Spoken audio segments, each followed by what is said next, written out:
Hernán Parra Podcast. Les doy la bienvenida a este nuevo podcast en donde les contaré historias de miedo, de autores conocidos, no tan conocidos y de mi propia autoría. He decidido llamar a este podcast Narraciones de Horror, Historias para no dormir.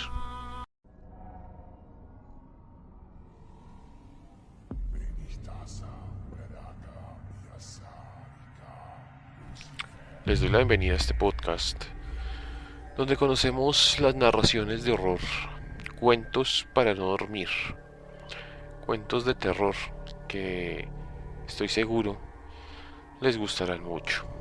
El día de hoy les traigo el cuento de La llamada de Cthulhu de Howard Philip Lovecraft.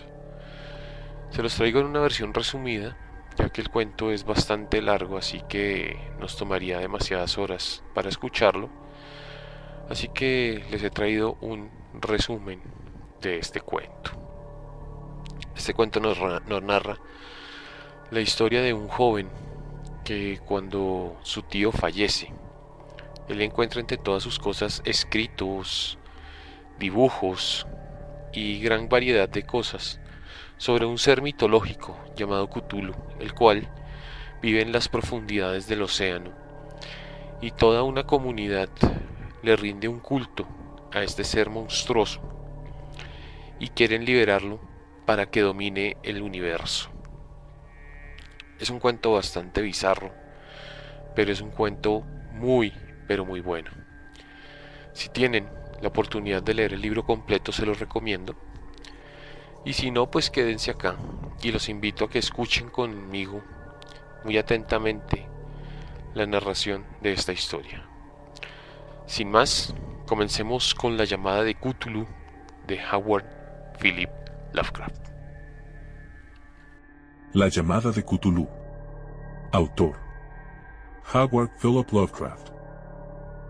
1. El bajorrelieve de arcilla.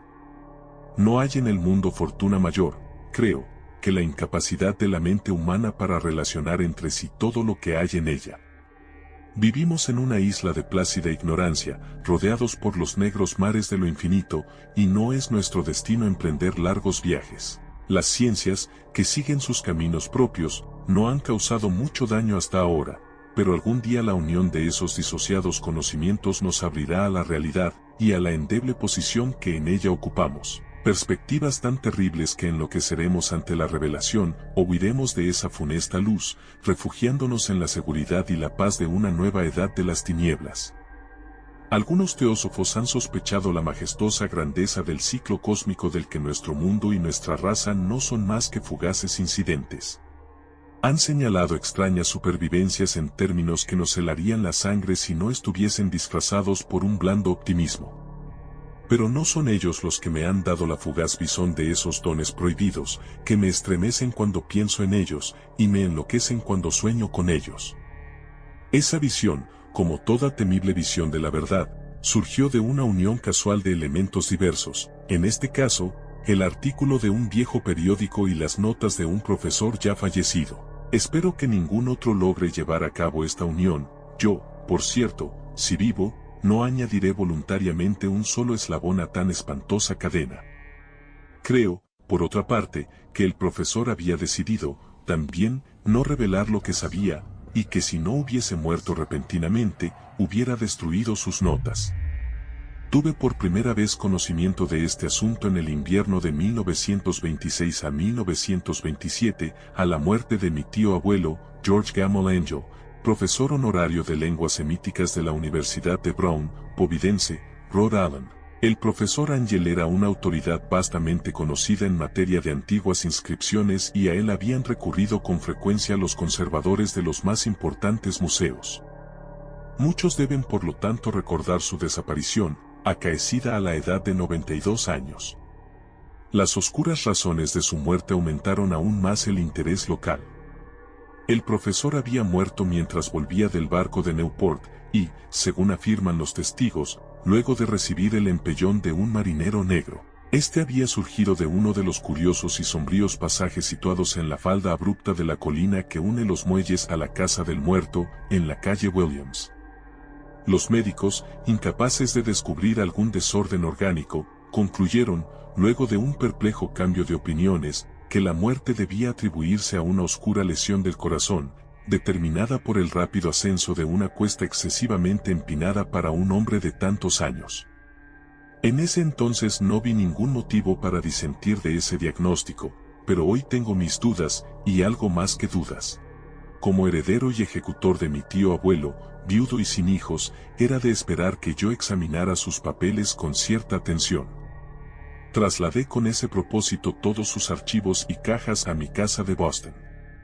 El material ordenado por mí será publicado en su mayor parte por la Sociedad Norteamericana de Arqueología, pero había una caja que me pareció sumamente enigmática y sentí siempre repugnancia a mostrársela a otros.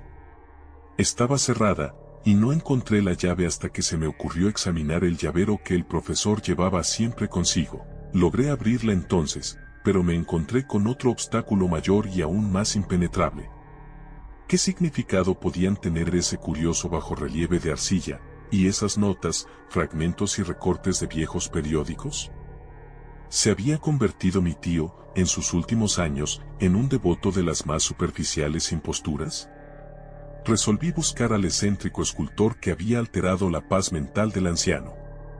El bajorrelieve era un rectángulo tosco de 2 centímetros de espesor y de unos 30 o 40 centímetros cuadrados de superficie, indudablemente de origen moderno. Los dibujos, sin embargo, no eran nada modernos, ni por su atmósfera ni por su sugestión, pues aunque las rarezas del cubismo y el futurismo sean numerosas y extravagantes, no suelen reproducir esa críptica regularidad de la escritura prehistórica.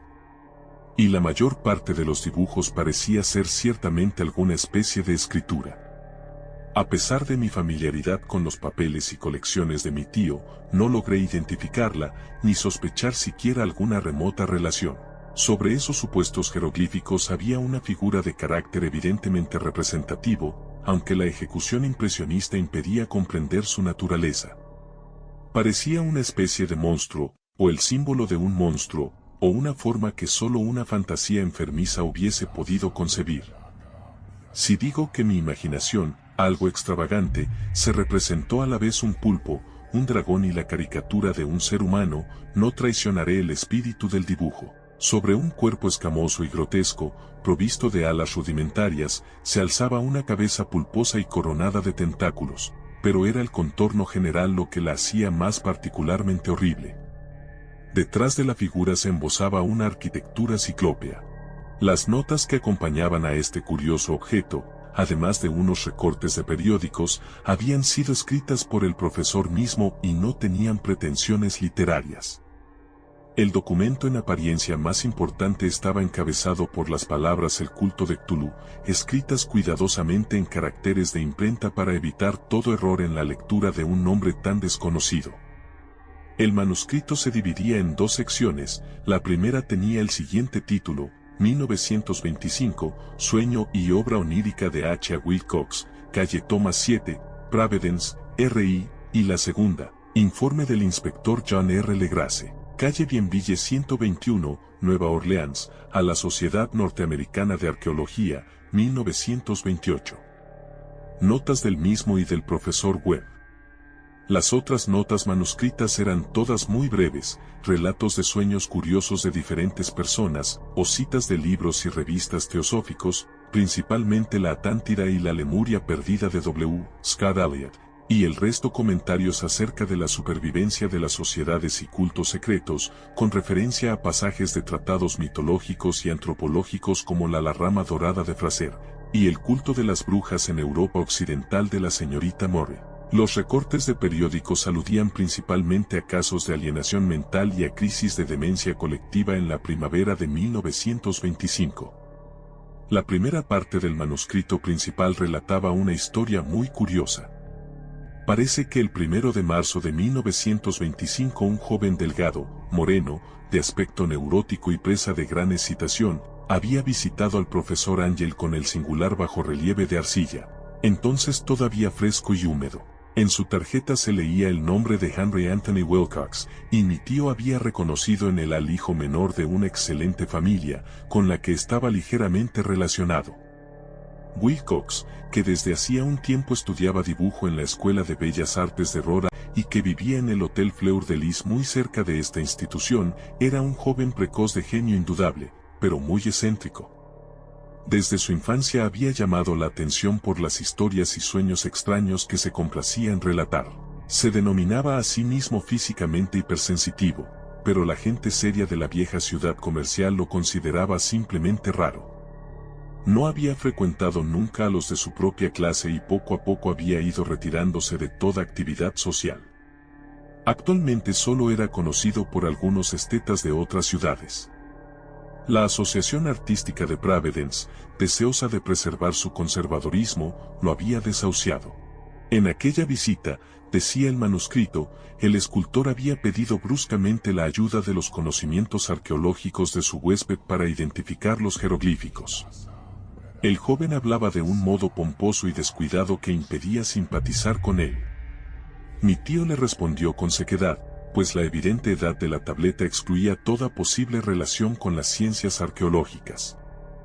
La réplica del joven Wilcox, que impresionó bastante a mi tío como para que la reprodujera palabra por palabra, tuvo ese énfasis poético que caracterizaba sin duda su conversación habitual. Es nueva, es cierto, le dijo, pues la hice anoche mientras soñaba con extrañas ciudades, y los sueños son más viejos que la cavilosa Tiro, la contemplativa Esfinge o Babilonia, guarnecida de jardines.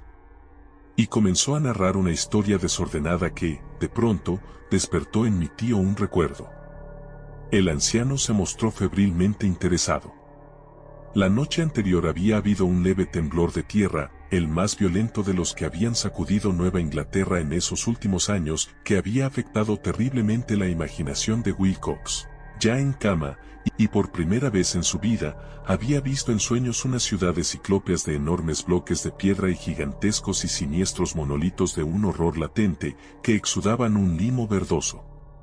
Muros y pilares estaban cubiertos de jeroglíficos, y de las profundidades de la tierra, de algún punto indeterminado, venía una voz que no era una voz, sino más bien una sensación confusa que solo la fantasía podía traducir en esta unión de letras casi imposibles, Tuluftagn. Esta mezcla de letras fue la llave del recuerdo que excitó y perturbó al profesor Ángel. Interrogó al escultor con minuciosidad científica y estudió con intensidad casi frenética el bajorrelieve que el joven había estado esculpiendo en sueños, vestido solo con su ropa de dormir y temblando de frío. Mi tío culpó a su avanzada edad, dijo Wilcox más tarde, el no reconocer con rapidez los jeroglíficos y el dibujo. Muchas de sus preguntas le parecieron un poco fuera de lugar a su visitante, especialmente aquellas que trataban de relacionar a este último con sociedades y cultos extraños. Y Wilcox no pudo entender por qué mi tío le prometió repetidamente guardar silencio si admitía ser miembro de una de las tan innumerables sectas paganas o místicas.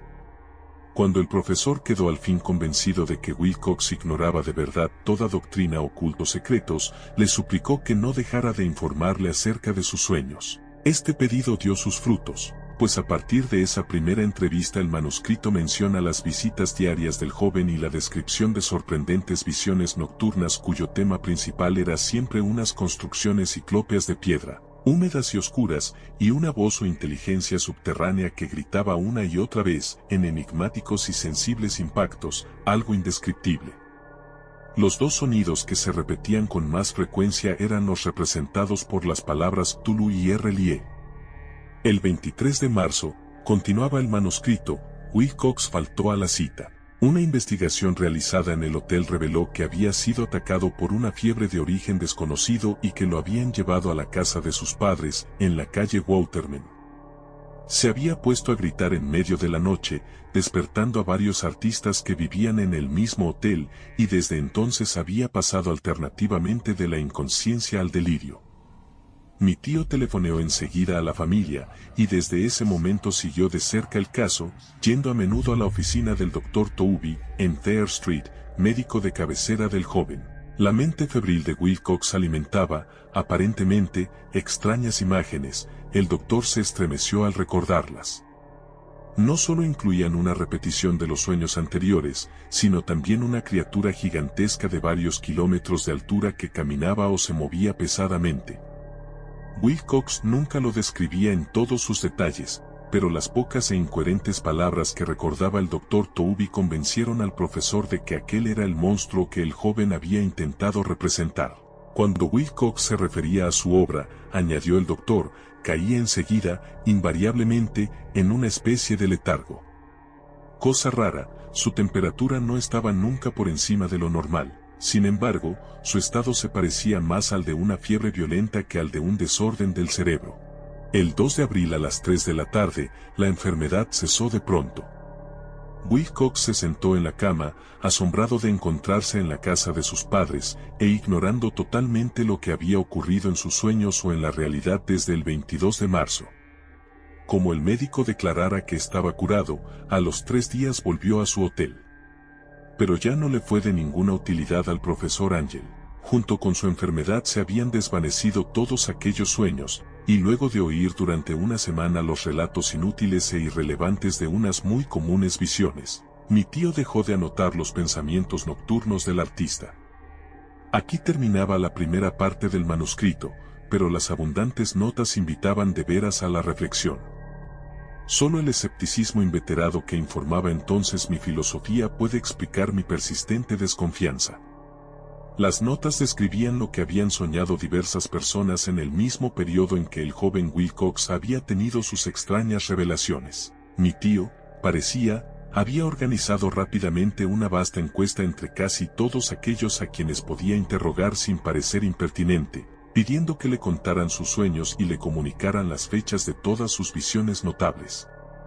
Las reacciones habían sido variadas, pero el profesor recibió más respuestas que las que hubiese obtenido cualquier otro hombre sin la ayuda de un secretario.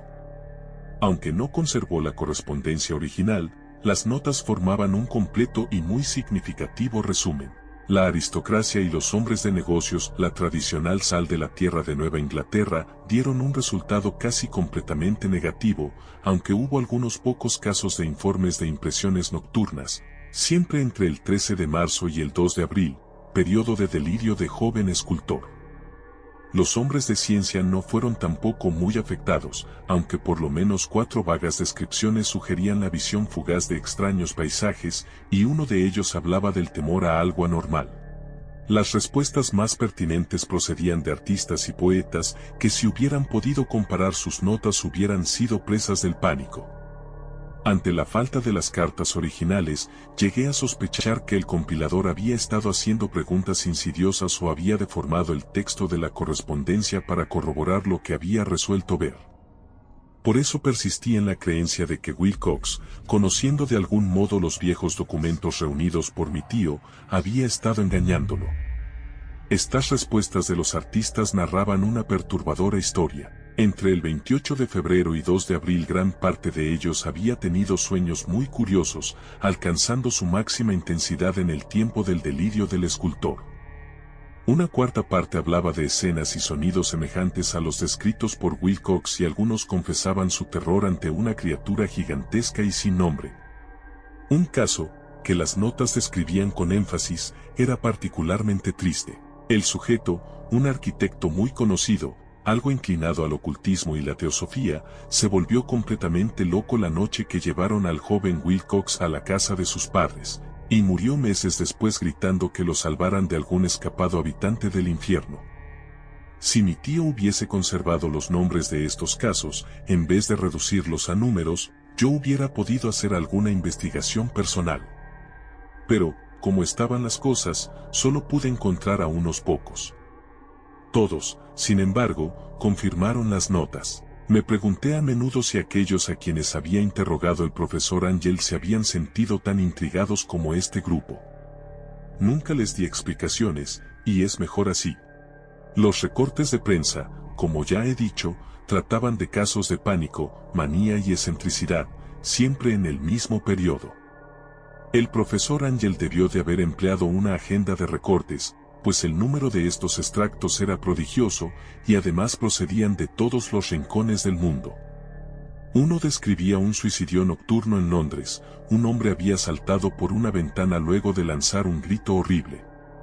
En una confusa carta al editor de un periódico sudamericano un fanático anunciaba, apoyándose en sus visiones, un futuro siniestro. Un despacho de California relataba que una colonia teosófica había comenzado a usar vestiduras blancas ante la proximidad de un glorioso acontecimiento que no llegaba nunca, mientras las noticias de la India se referían cautelosamente a una seria agitación de los nativos, producida a fines de marzo. Las orgías vudúes se habían multiplicado en Haití, y en África se había hablado de unos cantos misteriosos. Los oficiales norteamericanos radicados en Filipinas habían tenido ciertas dificultades con algunas tribus, y en la noche de 22 de marzo los policías de Nueva York habían sido molestados por levantinos histéricos. Confusos rumores recorrieron también el oeste de Irlanda, y un pintor llamado Ardois Bonnot exhibió en 1926, en el Salón de Primavera de París, un blasfemo paisaje de sueño. En los asilos de alienados los desórdenes fueron tan numerosos que solo un milagro logró impedir que el cuerpo médico advirtiera curiosas semejanzas y sacara apresuradas conclusiones. Una rara colección de recortes, de veras, apenas concibo hoy el crudo racionalismo con que los hice a un lado. Pero quedé convencido de que el joven Wilcox había tenido noticias de unos sucesos anteriores mencionados por el profesor. 2. El informe del inspector Legrasse. Los sucesos anteriores por los que mi tío diera tanta importancia al sueño del escultor y al bajorrelieve eran el tema de la segunda mitad del largo manuscrito. Ya una vez, parecía, el profesor Ángel había visto los odiosos contornos del monstruo anónimo, había meditado sobre los desconocidos jeroglíficos y había oído las sílabas que sólo la palabra Cthulhu podía traducir. Todo esto en circunstancias tan sobrecogedoras que no es raro que persiguiese al joven Wilcox con preguntas y ruegos. Esta experiencia anterior había ocurrido 17 años antes, en 1908, mientras la Sociedad Norteamericana de Arqueología celebraba su consejo anual en St. Louis. El profesor Ángel, por su autoridad y sus méritos, había desempeñado un papel importante en todas las deliberaciones, y a él se acercaron varios profanos que aprovechaban la oportunidad de la convocatoria para hacer preguntas y plantear problemas. El jefe de ese grupo no tardó en convertirse en centro de atracción de todo el Congreso. Era un hombre de aspecto muy común, mediana edad, y que había hecho el viaje de Nueva Orleans a St. Louis en busca de cierta información que no había podido obtener en su distrito. Se llamaba John Raymond Legrasse y era inspector de policía. Traía consigo el objeto de su viaje, una estatuita de piedra, repugnante y grotesca, muy antigua aparentemente, cuyo origen no había logrado determinar. No debe creerse que el inspector Legrasse se interesara por la arqueología. Todo lo contrario, su deseo de instruirse tenía como único origen razones puramente profesionales. La estatuita, ídolo, fetiche o lo que fuese, había sido capturada meses antes en los pantanos boscosos del sur de Nueva Orleans, en el curso de una expedición contra una presunta ceremonia vudú. Tan singulares y odiosos eran los ritos, que la policía comprendió que se hallaba ante un culto totalmente ignorado, e infinitamente más diabólico que los del vudú. Los confusos e increíbles relatos arrancados por la fuerza a los prisioneros nada informaron sobre su posible origen, de ahí el deseo de la policía de consultar a alguna autoridad para identificar así el horrible símbolo y seguir las huellas del culto hasta sus fuentes. El inspector Legrasse no había esperado que su pedido convocara una impresión semejante. La aparición de la curiosa estatuita bastó para excitar a los hombres de ciencia, y pronto todos rodearon al inspector para contemplar de cerca la diminuta figura cuya rareza y aspecto de genuina y abismal antigüedad abrían perspectivas tan misteriosas y arcaicas. Nadie reconoció la escuela escultórica de la que había nacido la estatua, y sin embargo centenares y hasta miles de años parecían haberse posado en la oscura y verdosa superficie de aquella piedra desconocida. La figura, que los miembros del Congreso pasaron de mano en mano para estudiarla con más minuciosidad, medía de unos 20 a 25 centímetros de altura y estaba finamente labrada. Representaba un monstruo de contornos vagamente antropoides, pero con una cabeza de pulpo cuyo rostro era una masa de tentáculos, un cuerpo escamoso que sugería cierta elasticidad, 4 extremidades dotadas de garras enormes y un par de alas largas y estrechas en la espalda. Esta criatura, que exhalaba una malignidad antinatural, parecía ser de una pesada corpulencia, y estaba sentada en un pedestal o bloque rectangular, cubierto de indescriptibles caracteres. Las puntas de las alas rozaban el borde posterior del bloque, el asiento ocupaba el centro, mientras que las garras largas y curvas de las pegadas extremidades hacían el borde anterior y descendían hasta un cuarto de la altura del pedestal. La cabeza de cefalópodo se inclinaba hacia el dorso de las garras enormes que apretaban las elevadas rodillas. El conjunto daba una impresión de vida anormal, más sutilmente terrorífico a causa de la imposibilidad de establecer su origen. Su vasta, pavorosa e incalculable edad era innegable, sin embargo, nada permitía relacionarlo con algún tipo de arte de los comienzos de la civilización. El material de la estatua encerraba otro misterio. No había nada parecido, en la geología o la mineralogía, a aquella pieza jabonosa, verdinegra, de estrías doradas o iridiscentes. Los caracteres de la base eran igualmente desconcertantes, y ninguno de los miembros del Congreso, a pesar de que representaban a la mitad de las autoridades mundiales en esta esfera, pudo descubrir el más remoto parentesco lingüístico. Tanto la figura como el material pertenecían a algo increíblemente lejano, totalmente distinto de la humanidad que conocemos. Algo sugería, de un modo terrible, antiguos y profanos ciclos en los que nuestro mundo y nuestras concepciones no habían participado. Y, sin embargo, mientras los miembros del Congreso sacudían la cabeza y se confesaban incapaces de resolver el misterio, uno de ellos creyó descubrir algo raramente familiar en la efigie y los jeroglíficos, y al fin, no sin reticencia, confesó lo que sabía. Este hombre era el hoy desaparecido William Channing Webb, profesor de antropología en la Universidad de Princeton y explorador de bastante renombre. 48 años antes el profesor Webb había recorrido Groenlandia e Islandia en busca de ciertas inscripciones rúnicas que hasta ese entonces no había podido descubrir. En la costa occidental de Groenlandia se había encontrado con una tribu degenerada de esquimales, cuya religión, un culto demoníaco curioso, lo había impresionado sobremanera por su faz deliberadamente sanguinaria y repulsiva. Era aquella una fe que los otros esquimales ignoraban casi del todo, y a la que se referían estremeciéndose. Databa, decían, de épocas muy antiguas, anteriores al nacimiento del mundo. Junto a ritos anónimos y sacrificios humanos había invocaciones de origen tradicional dirigidas a un demonio supremo o Tornasuk. El profesor Webb había oído esa invocación en boca de un viejo Angekok, o brujo sacerdote, y la había transcrito fonéticamente, hasta donde era posible, en caracteres romanos. Pero lo que ahora parecía importante era el fetiche adorado en ese culto, y alrededor del cual bailaban los esquimales cuando la aurora boreal brillaba muy por encima de los acantilados de hielo. Era, declaró el profesor, un tosco bajorrelieve de piedra con una figura horrible y algunos caracteres misteriosos. Creía recordar que se parecía, por lo menos en todos los rasgos esenciales, a la criatura bestial que ahora estaban examinando.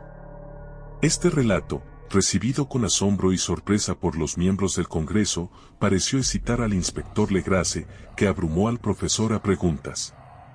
Habiendo copiado una invocación recitada por uno de los oficiantes del pantano, rogó al profesor Webb que tratase de recordar las sílabas recogidas en Groenlandia. Siguió una comparación exhaustiva de todos los detalles y un instante de sombrío silencio cuando el profesor y el detective convinieron en la virtual identidad de las frases. He aquí, en sustancia, la división de las palabras fue establecida de acuerdo con las pausas tradicionales observadas por los oficiantes, lo que el brujo esquimal y los sacerdotes de Luisiana habían cantado a sus ídolos. Legrasse había tenido más suerte que el profesor Webb, pues varios prisioneros le habían revelado el sentido de esas palabras. Era algo así: en su casa de RLE el fallecido Cthulhu espera soñando. Y entonces, respondiendo a un ruego general, el inspector relató minuciosamente su experiencia con los fieles del pantano. Veo ahora que mi tío dio gran importancia a esa historia. Tenía cierto parecido con las ensoñaciones más extravagantes de los teósofos y los creadores de mitos, y revelaba una asombrosa imaginación de carácter cósmico que nadie hubiese esperado entre parias y vagabundos. El 1 de noviembre de 1907 la policía de Nueva Orleans había recibido un alarmado mensaje de la región pantanosa del sur. Los colonos, gente primitiva, pero de buen natural, descendientes en su mayor parte de la Fite, eran presas del pánico a causa de algo desconocido que había invadido la región durante la noche. Se trataba en apariencia de un culto, pero de una especie más terrible que todo lo que ellos conocían. Desde que el malévolo tam-tam había comenzado a sonar incesantemente en aquellos bosques oscuros donde nadie osaba aventurarse, habían desaparecido varias mujeres y niños. Se habían oído gritos irracionales, chillidos desgarradores y cantos lúgubres, y unas llamas diabólicas habían bailado en la espesura. Los vecinos, añadía el aterrorizado mensajero, no podían soportarlo. En las primeras horas de la tarde 20 policías partieron en 2 carricoches y un automóvil, guiados por el tembloroso colono. Cuando el camino se hizo intransitable abandonaron los vehículos y durante varios kilómetros chapotearon en silencio a través de los espesos bosques de cipreses donde nunca penetraba la luz del día. Raíces tortuosas y nudos malignos de musgo español retardaban la marcha, y de vez en cuando una pila de piedras húmedas o los fragmentos de una pared en ruinas hacían más depresiva aquella atmósfera que los árboles deformados y las colonias de hongos contribuían a crear. Al fin apareció un miserable conjunto de chozas, y los histéricos colonos corrieron a agruparse alrededor de las vacilantes linternas. El apagado golpear de los tam-tams se oía débilmente a lo lejos, la brisa traía muy de cuando en cuando un chillido que helaba la sangre. Un resplandor rojizo parecía filtrarse por entre el follaje pálido, más allá de las interminables avenidas de la noche selvática. A pesar de su repugnancia a quedarse nuevamente solos, todos los habitantes del lugar se negaron a avanzar un solo paso hacia la escena del culto maldito, de modo que el inspector Legrasse y sus 19 colegas tuvieron que aventurarse sin guías por aquellas negras arcadas de horror donde ninguno de ellos había puesto el pie. La región en que ahora entraba la policía tenía tradicionalmente muy mala fama y en su mayor parte no había sido explorada por hombres blancos. Algunas leyendas se referían a un lago secreto en que vivía una colosal e informe criatura, algo parecida a un pólipo y de ojos fosforescentes, y, según los colonos, unos demonios de alas de murciélago salían a medianoche de sus cavernas para adorar al monstruo. Afirmaban que éste estaba allí desde antes que la Salle, de los indios, y aún de las bestias y pájaros del bosque. Era una verdadera pesadilla, y verlo significaba la muerte, pero se aparecía en sueños a los hombres, y eso bastaba para que estos se mantuviesen alejados. La orgía vudú se desarrollaba en los límites extremos del área aborrecida, pero aún así el emplazamiento era bastante malo, y eso quizá había aterrorizado a los colonos más que los chillidos o incidentes. Solo la poesía o la locura podían haber reproducido los ruidos que oyeron los hombres de Legrasse mientras atravesaban lentamente el sombrío pantano, acercándose a la luz rojiza y a los apagados tam-tams. Hay una cualidad vocal propia de las bestias, y nada más terrible que oír una de ellas cuando el órgano de donde proviene debería emitir otra. Una furia animal y una licencia orgiástica se exacerbaban allí hasta alcanzar alturas demoníacas con gritos y aullidos estáticos que reverberaban en los bosques tenebrosos como ráfagas pestilentes surgidas de los abismos del infierno. De vez en cuando cesaban los gritos y lo que parecía un coro de voces roncas entonaba la odiosa melopea 1, PHMGLW Tulu Relief Ganaglftagn. Por fin los hombres llegaron a un sitio donde el bosque era menos denso, y se encontraron de pronto en el lugar mismo de la escena. 4 trastabillaron, un quinto perdió el conocimiento, y otros 2 lanzaron un grito de horror que, por suerte, fue apagado por el tumulto salvaje de la orgía. Legrasse roció con agua pantanosa el rostro del hombre desvanecido, y luego todos contemplaron el espectáculo fascinados por el horror. En un claro natural del pantano se alzaba una isla verde de tal vez un acre de extensión, desprovista de árboles y bastante seca. Allí saltaba y se retorcía una horda de anormalidades humanas más indescriptibles que cualquiera de las que hubiese podido pintar un cine o una angarola. Sin ropas, esta híbrida muchedumbre bramaba, rugía y se contorsionaba alrededor de una hoguera circular. De vez en cuando se abrían las cortinas de fuego y se podía distinguir en el centro un bloque de granito de unos 2,5 metros de alto, en cuya cima, incongruente por su pequeñez, se alzaba la funesta estatuita. En 10 cadalsos instalados a intervalos regulares en un ancho círculo que rodeaba la hoguera, con el monolito como centro, colgaban con la cabeza hacia abajo los cuerpos extrañamente mutilados de los desaparecidos colonos. Dentro de este círculo saltaba y rugía el anillo de fieles, moviéndose de izquierda a derecha en una bacanal interminable entre el círculo de cadáveres y el círculo de fuego. Pudo haber sido solo la imaginación o pudo haber sido un simple eco, pero uno de los hombres, un impresionable español, creyó oír que las invocaciones eran seguidas por unas respuestas antifonales que procedían de un lejano y sombrío lugar, situado en lo más profundo de aquel bosque de leyenda. Este hombre, Joseph de Gálvez, a quien más tarde encontré e interrogué, era desbordantemente imaginativo. Llegó a decir que había oído el débil golpear de unas grandes alas y que había vislumbrado unos ojos luminosos y una enorme masa blanca detrás de los árboles más lejanos. Pero creo que estaba demasiado influido por las supersticiones locales. La inactividad de los hombres paralizados fue comparativamente de poca duración. El deber venció pronto todas las dudas, y aunque los celebrantes debían de llegar al centenar, la policía, confiada en sus armas de fuego, irrumpió en medio de la horda.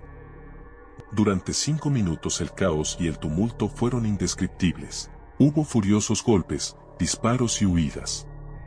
Pero finalmente Legrasse pudo contar 47 prisioneros, a los que obligó a vestirse rápidamente y que rodeó de policías. 5 de los celebrantes habían muerto, y otros 2, muy malheridos, fueron transportados por sus cómplices en improvisadas parihuelas. La imagen del monolito fue sacada con todo cuidado y llevada por Legrasse. Examinados en el cuartel de la policía, luego de un viaje agotador, los prisioneros resultaron ser mestizos de muy baja ralea y mentalmente débiles. Eran en su mayor parte marineros, y había algunos negros y mulatos, procedentes casi todos de las islas de Cabo Verde, que daban un cierto matiz vudú a aquel culto heterogéneo. Pero no se necesitaron muchas preguntas para comprobar que se trataba de algo más antiguo y profundo que un fetichismo africano. Aunque degradados e ignorantes, los prisioneros se mantuvieron fieles, con sorprendente consistencia, a la idea central de su aborrecible culto. Adoraban, dijeron, a los grandes antiguos que eran muy anteriores al hombre y que habían llegado al joven mundo desde el cielo. Esos antiguos se habían retirado ahora al interior de la tierra y al fondo del mar, pero sus cadáveres se habían comunicado en sueños con el primer hombre, quien inventó un culto que nunca había muerto. Este era ese culto, y los prisioneros dijeron que había existido siempre y que siempre existiría, ocultándose en lejanías desiertas y lugares retirados hasta que el gran sacerdote Cthulhu saliese de su sombría morada en la ciudad submarina de Errelie para reinar otra vez sobre la tierra. Algún día vendría, cuando los astros ocuparan una determinada posición, y el culto secreto estaría allí, esperándolo. Mientras tanto no podían decir nada más. Se trataba de un secreto que ni la tortura podría arrancarles. La humanidad no era lo único consciente en la tierra, pues había unas formas que emergían de la sombra para visitar a sus escasos fieles. Pero estas no eran los grandes antiguos. Ningún ser humano había visto a los antiguos. El ídolo de piedra representaba al gran Cthulhu, pero nadie podía decir si los otros eran o no como él. Nadie era capaz de descifrar ahora la antigua escritura, muchas cosas se transmitían oralmente. La invocación ritual no era el secreto. Este no se comunicaba nunca en voz alta. El canto significaba, en su casa de Errelie el fallecido Cthulhu espera soñando. Solo 2 de los prisioneros fueron juzgados bastante cuerdos y se les ahorcó, el resto fue enviado a diversas instituciones. Todos negaron haber participado en los crímenes rituales y afirmaron que los culpables de aquellas muertes eran los alas negras que habían venido hasta ellos desde su refugio inmemorial en el bosque encantado. Pero nada coherente se pudo saber de aquellos aliados misteriosos. Lo que la policía logró obtener salió en su mayor parte de un viejísimo mestizo llamado Castro, quien pretendía haber tocado puertos distantes y hablado con los jefes inmortales del culto en las montañas de China. El viejo Castro recordaba fragmentos de odiosas leyendas que empequeñecían las especulaciones de los teósofos y hacían de nuestro mundo algo reciente y fugaz. En ciclos muy lejanos otros seres habían gobernado la tierra. Habían vivido en grandes ciudades, y sus vestigios podían encontrarse aún, le habían dicho a Castro los inmortales de China, en unas piedras ciclópeas de algunas islas del Pacífico. Habían muerto muchísimo antes de la aparición del hombre, pero había artes que podrían revivirlos cuando los astros volvieran a ocupar su justa posición en los cielos de la eternidad. Estos seres, indudablemente, procedían de las estrellas y habían traído sus imágenes con ellos. Estos grandes antiguos, continuó Castro, no eran de carne y hueso. Tenían forma, ¿no lo probaba acaso esta imagen estelar, pero esa forma no era material? Cuando las estrellas eran propicias iban de mundo en mundo a través del cielo, pero cuando eran desfavorables, no podían vivir. Pero aunque ya no viviesen, no habían muerto en realidad. Yacían todos en casas de piedra en la gran ciudad de Relie, preservada por los sortilegios del gran Cthulhu para el día que las estrellas y la tierra pudiesen recibir su gloriosa resurrección. Pero en esa época alguna fuerza exterior debía ayudar a la liberación de sus cuerpos.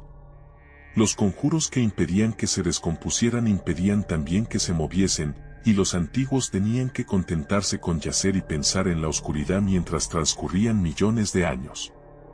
Conocían todo lo que ocurría en el mundo, pues su lenguaje consistía en la transmisión del pensamiento. En ese mismo instante hablaban en sus tumbas. Cuando, luego de un caos infinito, aparecieron los primeros hombres, los grandes antiguos hablaron a los más sensibles moldeándoles los sueños. Aquellos primeros hombres, murmuró Castro, establecieron el culto con que se adoraba a los ídolos de los grandes antiguos, ídolos traídos de estrellas oscuras en una época infinitamente lejana. Ese culto no moriría hasta que las estrellas volvieran a ser favorables.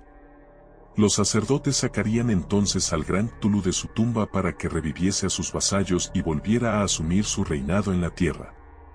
Ese tiempo sería fácil de conocer, pues entonces la humanidad se parecería a los grandes antiguos, salvaje y libre, más allá del bien y del mal, sin moral y sin ley, y todos los hombres gritarían y matarían, y gozarían alegremente. Los antiguos, liberados, enseñarían nuevos modos de gritar y matar y gozar, y el mundo entero ardería en un holocausto de libertad y éxtasis. Mientras tanto, el culto, con apropiados ritos, debía conservar el recuerdo de aquellos días antiguos y presagiar su retorno. En los primeros tiempos algunos hombres escogidos habían hablado en sueños con aquellos seres, pero luego algo había pasado. La gran ciudad de piedra de Relie, con sus monolitos y sepulcros, se había hundido bajo las olas y las aguas de los abismos, con ese misterio primigenio en que nadie había pensado ni siquiera en penetrar, habían interrumpido esas citas espectrales. Pero los recuerdos no morían, y los altos sacerdotes afirmaban que cuando los astros fuesen favorables la ciudad volvería a la superficie. Entonces los viejos espíritus de la tierra, mohosos y sombríos, saldrían de sus subterráneos y propagarían los rumores recogidos allá, en olvidados fondos del océano. Pero de ellos el viejo Castro no se atrevía a hablar. Se interrumpió de pronto y ni la persuasión ni las sutilezas pudieron arrancarle otras informaciones. Tampoco quiso mencionar, curiosamente, el tamaño de los antiguos. En cuanto al culto, afirmó que su centro debía encontrarse en los desiertos intransitados de Arabia, donde Irén, la ciudad de los pilares, sueña aún intacta y secreta. No tenía relación alguna con la brujería europea y solo era conocido por sus miembros. Ningún libro aludía a él, aunque los chinos inmortales decían que en el Necronomicon del árabe loco Abdul al-Azred había un sentido oculto que el iniciado podía interpretar de muy diversas maneras, especialmente en el tan discutido dístico, no está muerto quien puede yacer eternamente, y en épocas extrañas hasta la muerte puede morir. Legrasse, profundamente impresionado, y no poco intrigado, había buscado sin éxito las filiaciones históricas del culto. Castro, aparentemente, había dicho la verdad al afirmar que era un secreto. Las autoridades de la Universidad de Tulán no pudieron arrojar luz alguna sobre el culto o la imagen, y ahora recurría a las mayores autoridades y se encontraba nada menos que con el episodio de Groenlandia del profesor Webb. Ente interés que despertó el relato de Legrasse, corroborado por la presencia de la estatuita, tuvo algún eco en las cartas que intercambiaron luego los miembros del Congreso. pero apenas hay alguna mención en el informe oficial. La prudencia es preocupación primordial de aquellos que se enfrentan a menudo a la charlatanería y la impostura. Legrasse prestó durante un tiempo la estatua al profesor Webb, pero a la muerte de este último le fue devuelta y está desde entonces en su casa. Allí la he visto no hace mucho tiempo. Es de veras algo estremecedor, e indiscutiblemente parecida a la escultura labrada en sueños por el joven Wilcox. No me asombró que mi tío se hubiese excitado con el relato del joven. ¿Qué pudo pensar al saber, ya enterado de la información recogida por Legrasse, que un joven sensible no solo había soñado la figura y los jeroglíficos de las imágenes del pantano y de Groenlandia, sino que también había oído en sueños 3 de las palabras de la fórmula repetida por los maestros de Luisiana y los diabólicos esquimales? Era natural que el profesor Angel hubiese iniciado instantáneamente una minuciosa investigación, aunque yo en mi fuero interno sospechaba que el joven Wilcox había oído hablar del culto, y había inventado una serie de sueños para acrecentar el misterio ante los ojos de mi tío. El relato de los otros sueños y los recortes coleccionados por el profesor parecían corroborar la historia del joven, pero mi bien fundado racionalismo y la total extravagancia del asunto me llevaron a adoptar las conclusiones que estimé más razonables. De modo que luego de estudiar otra vez el manuscrito y comparar las notas teosóficas y antropológicas con la descripción del culto que había hecho Legrasse, viajé a Providence para ver al escultor e increparle el haberse burlado de tal modo de un sabio anciano. Wilcox vivía aún, solo, en el Fleur de Lis de la calle Thomas, desagradable imitación victoriana de la arquitectura bretona del siglo XVII. La fachada de estuco del hotel lucía ostentosamente entre las encantadoras casas coloniales y a la sombra del más hermoso campanario georgiano que pudiera verse en Norteamérica. Encontré a Wilcox en sus habitaciones, sumido en su labor, y comprendí enseguida, por las piezas que lo rodeaban, que su genio era profundo y auténtico. Creo que durante un tiempo Wilcox figurará entre los grandes decadentes, pues ha cristalizado en arcilla, y reflejará un día en el mármol esas pesadillas y fantasías evocadas en prosa por Arthur Machen y que Clark Ashton Smith ha hecho visibles en versos y pinturas. Moreno, frágil y de aspecto un poco descuidado, Wilcox se volvió lánguidamente y sin dejar su silla me preguntó qué deseaba. Cuando le dije quién era, manifestó cierto interés, pues mi tío había excitado su curiosidad al examinar sus raros sueños, aunque sin expresar las razones de ese examen. Sin sacarlo de su ignorancia, traté prudentemente de hacerlo hablar. Poco tiempo me bastó para convencerme de que era absolutamente sincero. Hablaba de sus sueños de un modo inequívoco. Esos sueños, y su residuo subconsciente, habían influido profundamente en su arte, y me mostró una estatua mórbida cuyo modelado me estremeció, casi, por la fuerza de su oscura sugestión. No recordaba haber visto el original excepto en el bajorrelieve creado durante un sueño, pero los contornos se habían formado insensiblemente bajo sus manos. Era, sin duda, la forma gigantesca de la que había hablado en su delirio. Comprobé muy pronto que no sabía nada del culto, salvo lo que el constante interrogatorio de mi tío había dejado escapar, y traté otra vez de concebir de qué modo podía haber recibido esas impresiones sobrenaturales. Hablaba de sus sueños de un modo extrañamente poético, haciéndome ver con terrible claridad la ciudad ciclópea de piedra verde y musgosa, cuya geometría, añadió curiosamente, era totalmente errónea, y oí otra vez con un temor expectante el subterráneo llamado mental, Tuluftagn, Tuluftagn. Esas palabras figuraban en la temible invocación que evocaba el sueño vigilia de Cthulhu en su bóveda de piedra de Errelie, y a pesar de mis racionales ideas me sentí profundamente perturbado. Wilcox, era indudable, había oído hablar casualmente del culto, y lo había olvidado enseguida en la masa de las lecturas y concepciones igualmente fantásticas.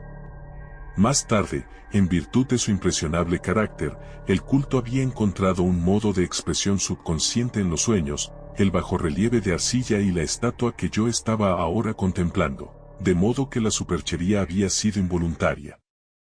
El joven tenía unos modales un poco afectados, y un poco vulgares, que me desagradaban de veras, pero yo ya estaba dispuesto a admitir tanto su genio como su honestidad. Me despedí amablemente, y le deseé todo el éxito que su talento prometía. El asunto del culto continuó fascinándome y a veces imaginaba poder adquirir un gran renombre investigando su origen y relaciones. Visité Nueva Orleans, hablé con Legrasse y otros de los que habían participado en aquella vieja expedición, examiné la estatuita y hasta interrogué a los prisioneros que todavía vivían. El viejo Castro, por desgracia, había muerto hacía varios años. Lo que escuché entonces de viva voz, aunque no fue más que una confirmación de los escritos de mi tío, acrecentó mi interés, y tuve la seguridad de estar sobre la pista de una religión muy antigua y secreta cuyo descubrimiento me convertiría en un antropólogo famoso. Mi actitud era aún entonces absolutamente materialista, como aún quisiera que lo fuese, y por una inexplicable perversidad mental rechacé la coincidencia de los sueños y los recortes coleccionados por el profesor Ángel. Hubo algo, sin embargo, que comencé a sospechar y que ahora creo saber: la muerte de mi tío no fue nada natural. Cayó al suelo en la colina, en una de las estrechas callejuelas que partían de unos muelles donde abundaban los mestizos extranjeros, luego del descuidado empujón de un marinero de tez oscura. Yo no había olvidado que los oficiales de Luisiana se distinguían por la mezcla de sangres y sus intereses marinos, y no me hubiera sorprendido conocer la existencia de agujas venenosas y métodos criminales secretos tan faltos de piedad como aquellas creencias y ritos misteriosos. Legrasse y sus hombres, es cierto, no habían sido molestados, pero en Noruega acaba de morir un marino que veía cosas. ¿No pudieron haber llegado a oídos siniestros las investigaciones realizadas por mi tío luego de encontrarse con el escultor? Creo hoy que el profesor Ángel murió porque sabía o quería saber demasiado. Es posible que me espere un fin semejante, pues yo también he aprendido mucho. 3. La locura del mar. Si el cielo decidiese algún día acordarme un insigne favor, borraría totalmente de mi memoria el descubrimiento que hice, por simple casualidad, al echar una ojeada a una hoja de periódico que recubría un estante. Era un viejo número del Boletín de Sídney del 18 de abril de 1925, con el cual no hubiese podido dar en mi vida cotidiana. Había pasado inadvertido hasta para la agencia de recortes que había estado coleccionando ávidamente durante esa época materiales para mi tío. Había yo casi abandonado mis investigaciones cerca de lo que el profesor llamaba el culto de Cthulhu y me encontraba de visita en casa de un docto amigo de Paterson, Nueva Jersey, conservador del museo local y mineralogista de renombre. Examinando un día los ejemplares de reserva, amontonados en desorden en los estantes de una de las salas del fondo del museo, mi mirada se detuvo en la rara ilustración de uno de los periódicos extendido bajo las piedras. Era el Boletín de Sídney que he mencionado. Mi amigo tenía corresponsales en todos los países extranjeros imaginables. La imagen era una fotografía en sepia de una odiosa estatuita de piedra casi igual a la que Legrasse había encontrado en el pantano. Despojé vivamente a la hoja de su precioso contenido, leí el artículo con cuidado y lamenté su brevedad. Lo que sugería, sin embargo, era de suma importancia para mi ya vacilante búsqueda. Arranqué cuidadosamente la noticia con el propósito de ponerme enseguida en acción. He aquí el contenido: misterioso barco a la deriva rescatado en alta mar. El Vigilant arribó remolcando a un yate neozelandés armado. Un muerto y un sobreviviente a bordo. Relatan combates furiosos y muertes en alta mar. Marinero rescatado se niega a dar detalles de la misteriosa experiencia. Ídolo extraño hallado en su poder. Se iniciará una investigación. El carguero Vigilant de la compañía Morrison, procedente de Valparaíso, arribó esta mañana a su puesto de amarre en la bahía de Darling remolcando al yate Olor de Dunedin número 2 con serias averías, pero dotado aún de un poderoso armamento. El yate fue avistado el 12 de abril a los 34 grados 21 de latitud sur y a los 152 grados 17 longitud oeste, con un muerto y un sobreviviente a bordo. El Vigilant dejó Valparaíso el 25 de marzo y el 2 de abril fue alejado considerablemente de su curso, en dirección sur, por excepcionales tormentas y enormes olas. El 12 de abril avistó el buque a la deriva.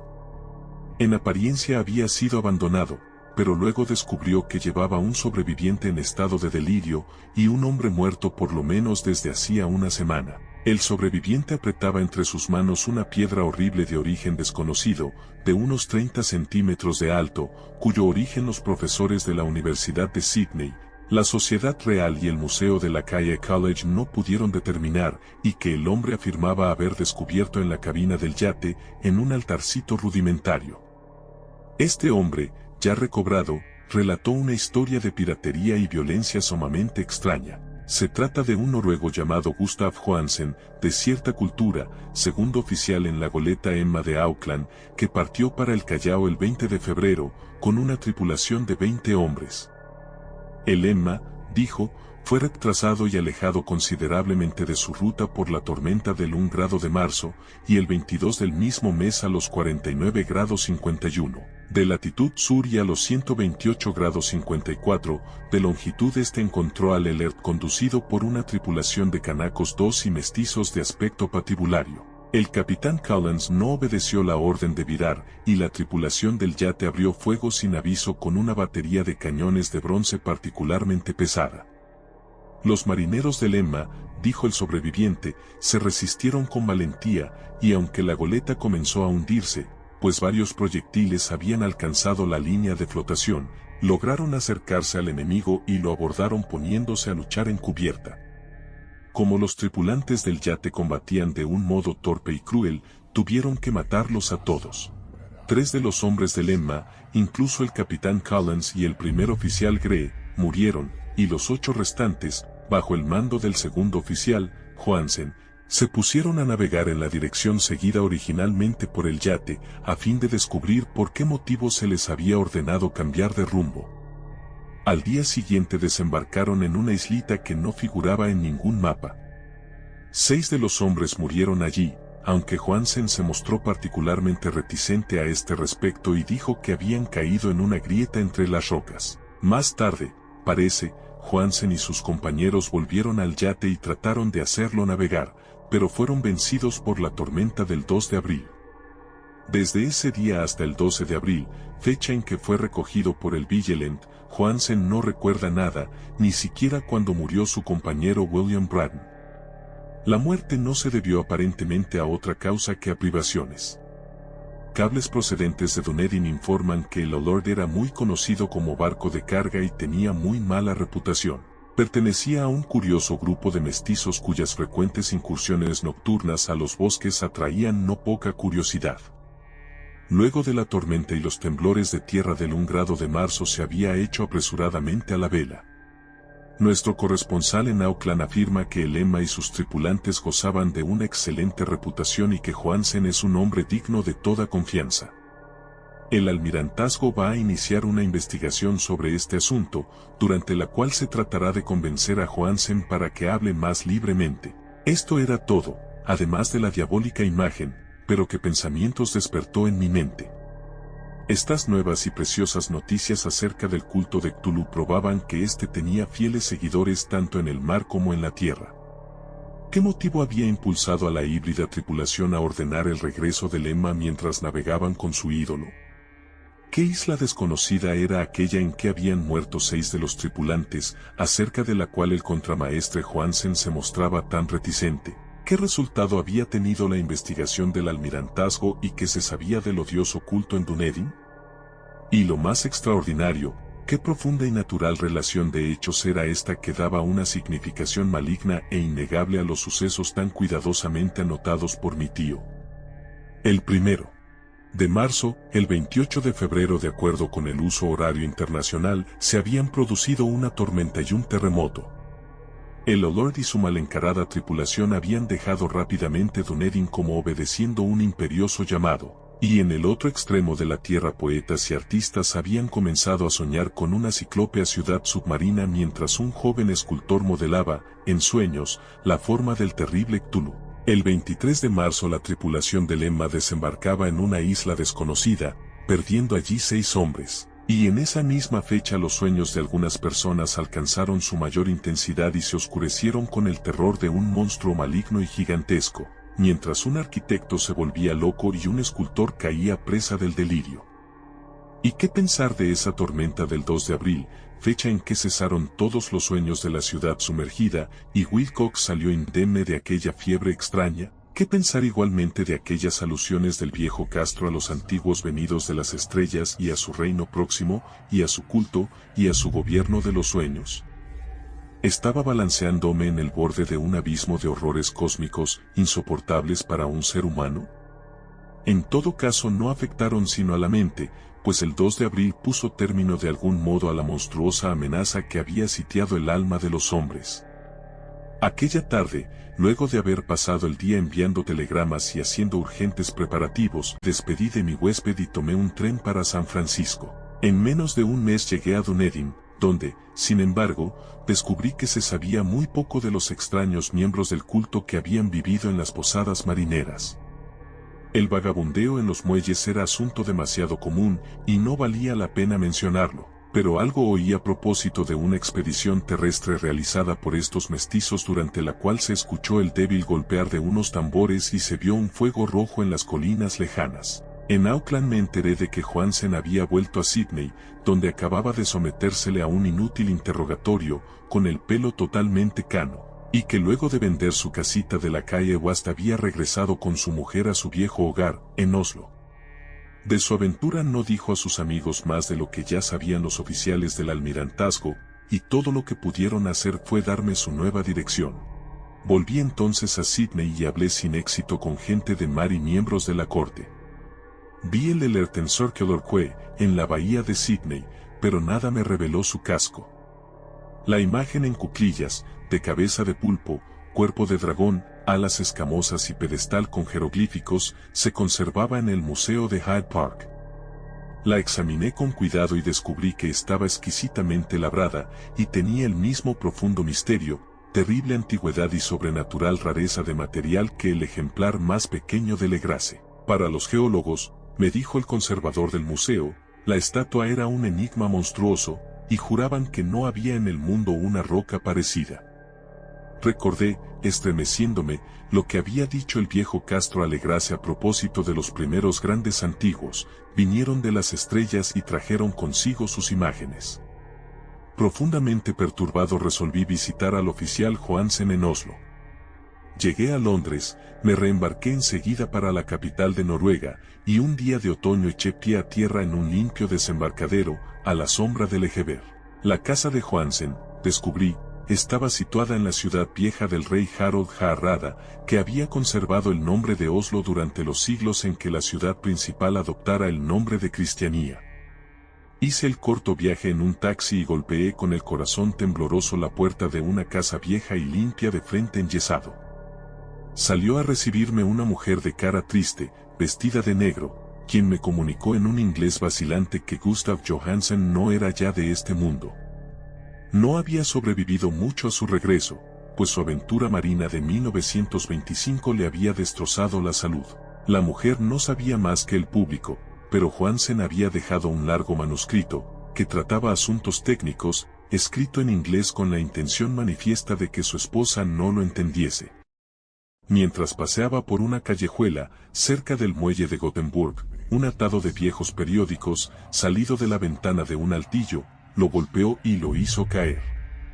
2 marineros indios lo ayudaron enseguida a levantarse, pero el hombre murió antes de que llegase la ambulancia. Los médicos, incapaces de precisar la causa del deceso, lo habían atribuido a un malestar del corazón y a un debilitamiento general. Sentí entonces que un oscuro terror, que no me abandonaría hasta que a mí también me fuese acordado el eterno reposo, accidentalmente o por otro motivo, me traspasaba los huesos. Habiendo persuadido a la viuda de que mi conocimiento de esos asuntos técnicos me autorizaba a poseer el manuscrito, me llevé el documento y comencé a leerlo en el barco que me conducía a Londres. Era un relato simple, desordenado, un diario de mar redactado de memoria en que se intentaba recoger día a día aquel último y terrible viaje. No lo transcribiré literalmente a causa de sus oscuridades y redundancias, pero mi resumen bastará para explicar por qué el rumor de las aguas contra los costados del buque se me hizo tan intolerable que tuve que taponarme los oídos. Johansen, gracias a Dios, no lo sabía todo, aunque vio la ciudad y el monstruo, pero yo ya no podré dormir en paz mientras recuerde el horror que espera emboscado del otro lado de la vida, en el tiempo y el espacio, y aquellas malditas criaturas que vinieron de los astros más antiguos y que sueñan en las profundidades del mar, conocidas y favorecidas por un culto de pesadilla decidido a lanzarlas sobre nuestro planeta cada vez que algún terremoto vuelva a elevar la monstruosa ciudad de piedra al aire y la luz del sol. El viaje de Johansen había comenzado tal como lo declarara él mismo ante el almirantazgo. El Emma había dejado Auckland en lastre el 20 de febrero y sintió todo el impacto de esa tempestad consecutiva al terremoto que arrancó a los abismos marinos el horror que pobló los sueños de los hombres. Recobrado el gobierno, el buque navegó favorablemente hasta encontrarse con el Alert el 22 de marzo, y sentí la pena del oficial al describir el bombardeo y el hundimiento de su nave. De los mestizos del yate, Johansen hablaba con un horror realmente significativo. Había algo abominable en ellos que hacía que su destrucción pareciese casi un deber, y Johansen se sorprende ante la acusación de crueldad que contra él y sus compañeros hizo la corte. Ya en el yate capturado, Johansen y sus hombres, impulsados por la curiosidad, prosiguen viaje hasta avistar una alta columna de piedra que emerge del océano, y a los 49 grados 9 de latitud oeste, y 126 grados 43 de longitud sur, se encuentran ante una costa barrosa y una albañilería ciclópea cubierta de algas que no puede ser sino la sustancia tangible del terror supremo del universo. La ciudad muerta de Errelie, construida hace millones de años, antes de los comienzos de nuestra historia, por las enormes y espantosas criaturas que descendieron desde unos astros desconocidos. Allí yacen el gran Cthulhu y sus compañeros, ocultos en unas bóvedas verdes y húmedas desde donde envían, luego de incalculables ciclos, pensamientos que aterrorizan a los hombres sensibles y reclaman imperiosamente a los fieles del culto que inicien el peregrinaje de la liberación y la restauración. El oficial Johansen ignoraba todo esto, pero Dios sabe bien que había visto bastante. Creo que emergió de las aguas solo la cima de la ciudadela, coronada por un enorme monolito, donde yace el gran Cthulhu. Cuando imagino el tamaño de todo lo que puede esconder el fondo del océano, siento deseos de morir sin esperar ya más. Johansen y sus hombres se sintieron aterrados ante la majestad cósmica de esta húmeda Babilonia habitada por demonios, y debieron sospechar, instintivamente, que no pertenecía ni a este ni a ningún otro planeta similar. En todas las líneas de la estremecida descripción de Johansen se advierte el mismo pavor, ante el tamaño indescriptible de los bloques de piedra verde, ante la altura vertiginosa del monolito labrado, ante la asombrosa identidad de esas colosales estatuas y bajorrelieves con la rara imagen encontrada en la sentina del Alert. Sin conocer el futurismo, Johansen describe, al hablar de la ciudad, algo muy parecido a una obra futurista. En vez de referirse a una estructura definida, algún edificio, se reduce a hablar de vastos ángulos y superficies pétreas, superficies demasiado grandes para ser de este mundo, y cubiertas por jeroglíficos e imágenes horribles. Menciono estos ángulos pues me recuerdan los sueños que me relató Wilcox. El joven escultor afirmó que la geometría de la ciudad de sus sueños era anormal, no euclidiana, y que sugería esferas y dimensiones distintas de las nuestras. Ahora un marino ilustrado tenía ante la terrible realidad la misma impresión. Johansen y sus hombres desembarcaron en la playa de esta monstruosa acrópolis y se treparon, resbalando, por los titánicos y musgosos escalones que ningún ser humano hubiera podido edificar. El sol mismo parecía deformado cuando se lo miraba a través de las miasmas polarizadas que emanaban de esta perversión submarina. Una amenaza tortuosa acechaba en esos ángulos desconcertantes donde una segunda mirada descubría una concavidad donde se había creído ver la convexidad. Todos los exploradores, aún antes de ver algo definido, salvo las rocas, los musgos y las algas, se sintieron presas de un indefinible terror. Todos habrían escapado si no hubiesen temido la burla de los otros, y solo de mala gana se decidieron a buscar vanamente, como comprendieron más tarde, algo que sirviese de recuerdo. Rodríguez, el portugués, fue el primero en llegar a la base del monolito y les gritó a los otros lo que acababa de descubrir. Poco más tarde los hombres contemplaron curiosamente una enorme puerta de piedra labrada con el ya familiar bajorrelieve del pulpo dragón. Se parecía, dice Johansen, a la enorme puerta de un granero. Todos vieron allí una puerta, ya que estaba encuadrada en un umbral, un dintel y dos montantes, pero nadie pudo decidir si estaba situada horizontalmente, como la puerta de una trampa, o algo inclinada, como la puerta exterior de un altillo. Como lo hubiese dicho Wilcox, la geometría del lugar era errónea. Uno no podía estar seguro de que el mar y el suelo fueran horizontales, de modo que la posición relativa de todo el resto parecía variar fantásticamente. Briden presionó sobre la piedra en diversos sitios sin resultado. Luego Donovan palpó con delicadeza los bordes, apretando separadamente cada punto.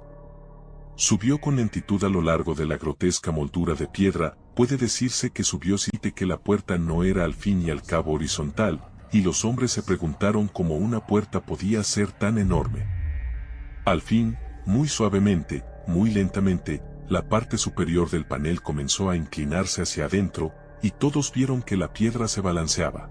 Donovan se deslizó o trepó de algún modo a lo largo de uno de los montantes, y los hombres se pusieron a observar el curioso retroceso de la puerta monstruosa. En este fantástico mundo de deformaciones prismáticas, la piedra se desplazaba anormalmente en diagonal, despreciando todas las leyes de la materia y la perspectiva. La abertura mostraba una oscuridad casi material. Estas tinieblas tenían realmente una cualidad positiva, pues ocultaban algunas partes de las paredes interiores que debían ser visibles. Al fin surgió de aquella cárcel milenaria algo así como una humareda que oscureció la luz del sol mientras se elevaba hacia el cielo, empequeñecido y arrogado, con la ayuda de sus alas membranosas. El olor que salía de aquellos abismos recién abiertos era insoportable, y Hawkins, que tenía el oído fino, creyó oír allá abajo un sonido chapoteante e inmundo. Todos escucharon, y todos escuchaban aún cuando el monstruo se hizo visible, babeando y apretando su inmensidad verde y gelatinosa a través de la tenebrosa abertura hasta elevarse pesadamente en el aire corrompido de aquella ciudad de pesadilla. La letra del pobre Johansen es apenas inteligible en esta parte. De los 6 hombres que nunca llegaron al barco, cree que 2 murieron simplemente de miedo en aquel instante maldito. El monstruo está más allá de toda posible descripción. No hay lenguaje aplicable a ese abismo de horror inmemorial, a esa pavorosa contradicción de todas las leyes de la materia, la fuerza y el orden cósmicos. Una montaña que caminaba. Dios. Puede extrañar que en el otro lado de la tierra enloqueciese un gran arquitecto y que en aquel telepático instante la fiebre devorara al pobre Wilcox. El monstruo de los ídolos, el verde y viscoso demonio venido de otros astros, había despertado para reclamar sus derechos. Las estrellas eran otra vez favorables, y lo que un viejo culto no había podido lograr por su voluntad, un puñado de inocentes marineros lo hacía por accidente. Luego de millones y millones de años el gran Cthulhu era libre otra vez. 3 hombres fueron barridos por aquellas patas membranosas antes que nadie tuviese tiempo de volverse. Que descansen en paz, si hay algún descanso en el universo. Eran Donovan, Guerrera y Angstrom. Parker resbaló mientras los otros 3 sobrevivientes se precipitaban frenéticamente en un escenario infinito de rocas verdosas. Johansen jura que fue absorbido hacia arriba por un ángulo que no debía estar allí, un ángulo agudo que se había comportado como si fuese obtuso. De modo que solo Briden y Johansen llegaron al bote, y se dirigieron desesperadamente hasta el Elert mientras la montañosa monstruosidad descendía por los escalones de piedra resbaladiza y se detenía, titubeando, a orillas del agua. Las calderas habían quedado funcionando a pesar de que todos habían bajado a tierra, y bastaron unos pocos segundos de frenéticas corridas entre ruedas y motores para poner en marcha el Elert.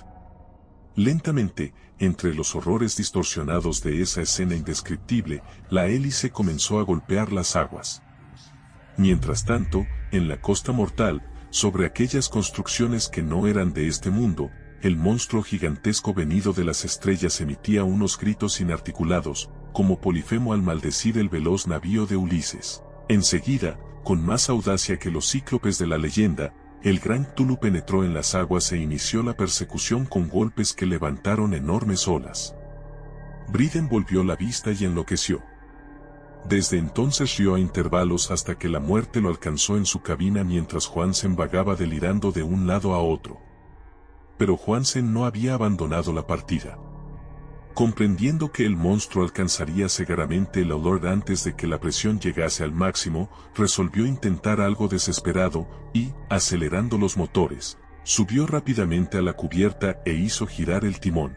En la superficie de las aguas hubo un remolino espumoso, y mientras crecía la presión del vapor, el valiente noruego dirigió el navío contra aquella montaña gelatinosa que se alzaba sobre las sucias espumas como la popa de un galeón demoníaco. La horrible cabeza de pulpo, envuelta en tentáculos, llegaba casi hasta la punta del Bauprés 3, pero Johansen no retrocedió. Hubo un estallido como el de un globo que se desinfla, un líquido inmundo como el que surge de un hendido pez luna, una hediondez que el cronista no se atrevió a describir.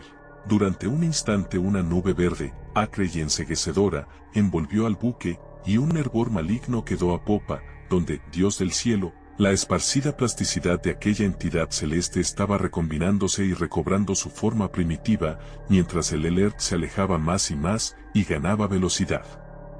Eso fue todo. Desde ese momento Johansen se contentó con meditar sombríamente sobre el ídolo de la cabina y preparar unas pocas comidas para él y su enloquecido compañero, que reía a carcajadas. No trató de dirigir el navío. Después de aquel incidente quedaba un gran vacío en su alma. Luego sobrevino la tormenta del 2 de abril, que terminó de nublar su conciencia. Recordaba confusamente infinitos abismos líquidos de espectrales paredes giratorias, vertiginosos desplazamientos por mundos huidizos en la cola de un cometa y saltos convulsivos de las profundidades del mar hasta la luna y luego otra vez hasta el mar, todo envuelto en el coro de carcajadas de las antiguas divinidades y de los verdes demonios del Tártaro, de alas de murciélago. Luego de esas pesadillas vino el rescate, el Vigilant, el tribunal del almirantazgo, las calles de Dunedin y el largo viaje de retorno a la casa natal, junto al Egeber. Nada podía contar, pasaría por loco. Lo escribiría todo antes de morir, pero su mujer no debería sospechar nada. La muerte sería para él beneficiosa solo si borraba los recuerdos. Tal era el documento que leí. Lo he guardado en la caja de lata junto con el bajorrelieve de arcilla y los papeles del profesor Ángel.